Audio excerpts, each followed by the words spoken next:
So with the rise of AI technology, we decided to take a look back at Ex Machina from 2015, a really just sci-fi-esque film that seems more real nowadays than it might have been back in 2015. Oh yeah, especially back then, they had no clue of the Chat GPT uprising that was about to happen. But I mean, he nailed it. Alex Garland hit it right on the spot. Oh my god, and it's just terrifying film. It's terrifying to see exactly what AI can do, right? And it's like now that you know some of the capabilities that AI has in this world, it's scary to see how well he did it back then. So let's talk about the movie itself, right? It's our main character, which I already forgot his name. Caleb. Caleb, yes. Yeah. And he's invited to this dystopian, like, fortress, basically, where he's not entirely sure what he's there to do until, he really gets the details. Until he meets the one and only Ava, the real life AI that this hyper rich guy has been building. I think this movie's kind of trying to do who's really testing who, right? And that's how it eventually unfolds. So yeah, Nathan, the genius or whatever you want to call it behind all this, the mastermind maybe is the right word for it. I mean, yeah, it's just exactly like you said. There's concepts that are realistic, especially with the fact that we have like these AI technologies now that are so smart and becoming like more and more progressive. And even like Elon Musk is starting to create suits and things like that that he has, And so more and more, it just seems like this is going to arrive, sooner rather than later. I don't know. I'm not looking forward to it, to be honest.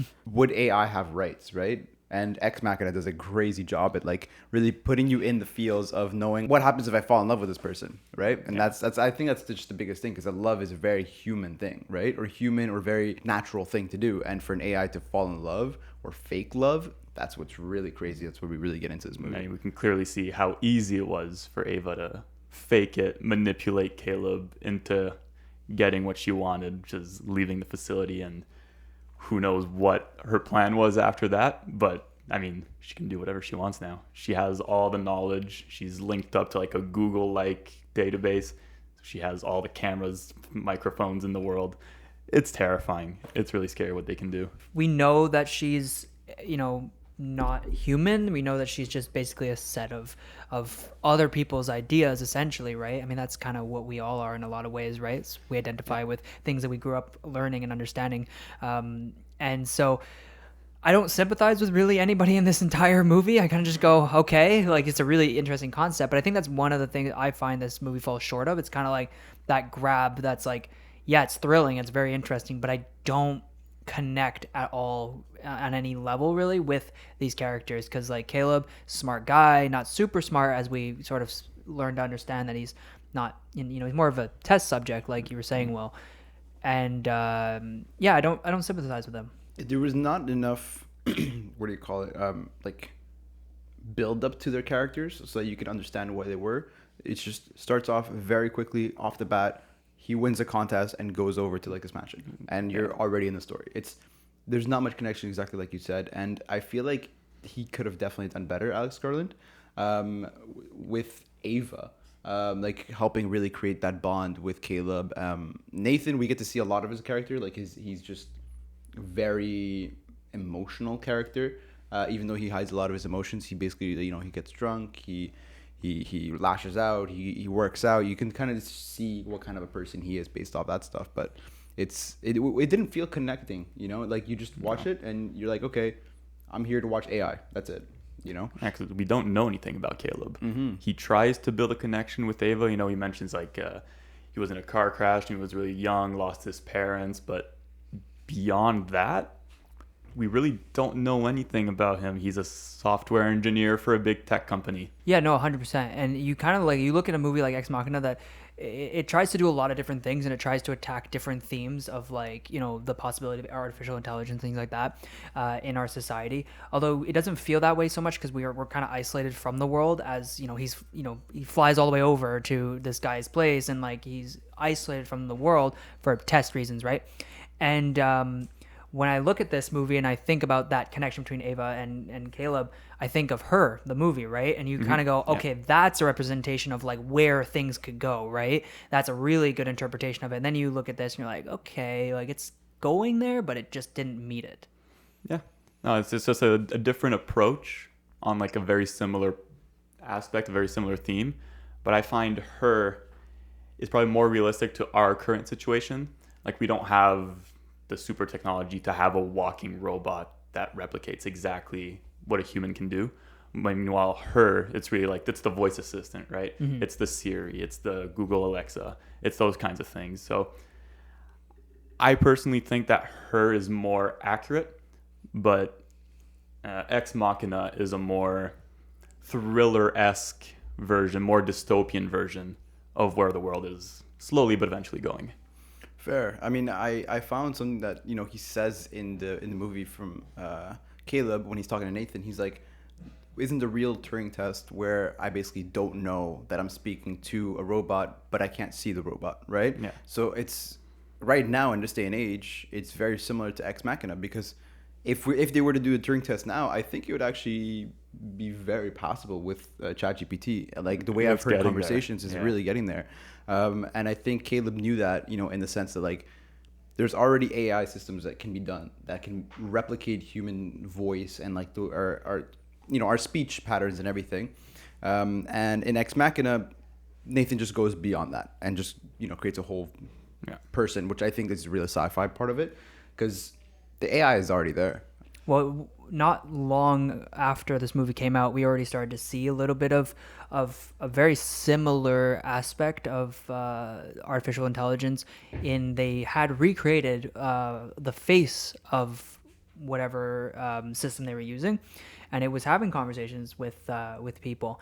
I'm sure you've seen it. I forgot what the name of, is it Chloe? I forgot what the name of the actual design is, but it has been done. Yeah, it's the guy with like the really deep voice, right? It's that video you're talking about that's talking to her. Yeah, Talking to the yeah, robot? yeah. That's talking to her. Yeah. Yeah, because it is a her. There's another one out right now as well, and I think there was two from two different companies, and they spoke to each other, which was really interesting. I'm sure I could find the video if I looked, but whoever's listening, you definitely know what I'm talking about. Everybody has seen it at least once because it's a wild scenario. You kind of look at it and you go, "Oh, crap! Like it's happening. Like we're not stopping it, and it won't stop."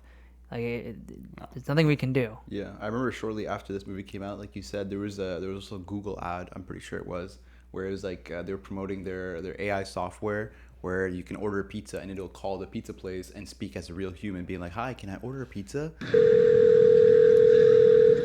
So how can I help you? Hi, I'm calling to book a women's haircut for a client. I'm looking for something on May 3rd.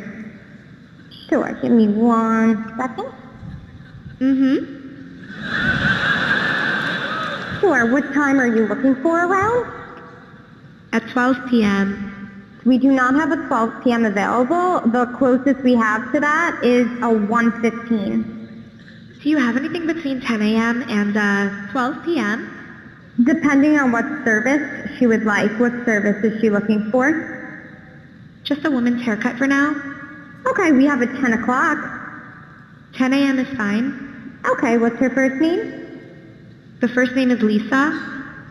Okay, perfect. So I will see Lisa at 10 o'clock on May 3rd. Okay, great. Thanks. Great. Have a great day. Bye. And it's like it's so crazy.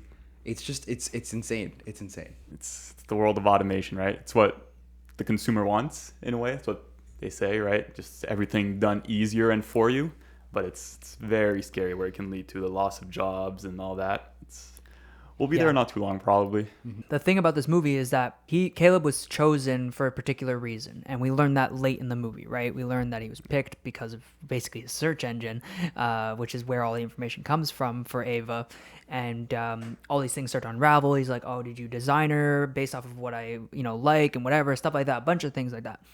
And he kind of answers, doesn't answer, stuff like that. He's kind of ominous about it, whatever, for whatever reason, and it goes to show it's just another representation of like even in 2015 we were already aware of like the effects and how much of our lives are being tracked and how much really that data is there no matter what. Even if you stop using the internet, your profile doesn't just disappear. Your online ID is always open. Anything is accessible. So warning to everybody, be careful what you do on the internet. Seriously. Nathan says something pretty interesting. He says like, when he's explaining to Caleb how it all works and like he turned on all the cameras and microphones, he's like, all these companies knew I was doing it, but they can't snitch me because then they're like ratting themselves out. And it's like, yeah, that's exactly how like Google and Facebook work, right? That's why they go in front of Congress to answer a bunch of questions, because they know they're using our information, selling it to people. It's terrifying. Google knows more about yourself than you do at this point. 100%. Absolutely. Yeah, absolutely. If anybody is watching this right now and they watched our video and you go back to the homepage after this, take a look at what shows up on your feed immediately. I guarantee you that it's related. Either it's our videos again or it's videos very similar, because that's the way it works no matter what. Even if you're even an unsigned in account, still has a history. Yeah. They say it doesn't, but I've already seen it with my own eyes. Like it still sees what you were last looking at because of your IP. So Just having a conversation with someone and then going on Google and starting to type a search that's somewhat related, the first autofill will be exactly what you're just talking about. Like microphones are always on, cameras are always on. It's just something we have to accept, I guess. if anybody watched our Mission Impossible episode, it's extremely similar conversation that we talked about. That was more just about general information and sort of the idea of like an super AI, but this is more realistic to the point where like, yeah, you could definitely see this happening in the future. People having, if anybody's ever seen or played the video game Detroit Become Human, literally the entire concept is these maids, these butlers, basically just AI or robots that walk around and do your tasks, meaningless jobs and things like that you don't want to do during your day. And ultimately, like, there's just an uprising because there's so many of them in the world, and it's just crazy to think. Yeah. In Ex Machina, the maid is pretty much like that too, right? I mean, the maid is you only find out way later on down the line that is actually a robot as well. Well, failed experiment of an AI robot.